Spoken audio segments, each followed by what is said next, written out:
I know this probably didn't happen only to me, but when I found my first job and signed my first contract, I felt truly over the moon. Even though it wasn't a prestigious job, or one coveted by who knows how many people. Even though, above all, of the few who aspired to that profession, probably none were women. Are you sure you really want to do this job? Practically every coworker asked me since the day I was hired.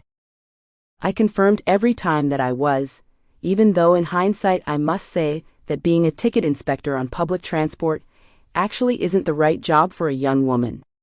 Unfortunately, I no longer have the slightest doubt about this, since I had the opportunity to find that out at my own expense a few weeks after I started working on the buses that would become my daily workplace. Believe me, Brandy, this job isn't right for a pretty woman like you, a colleague reiterated that day. And as he said this, he stared insistently for the umpteenth time at the big breasts that my uniform could barely contain.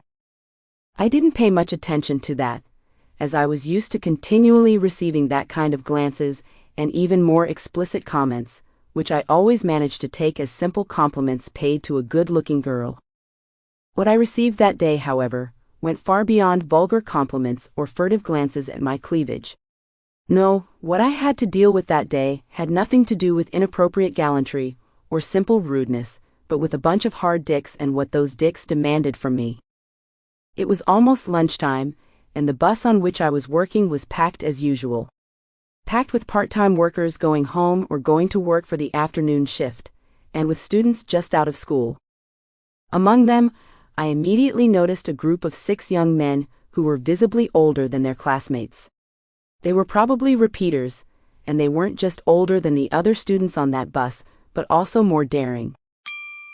Sample complete. Ready to continue?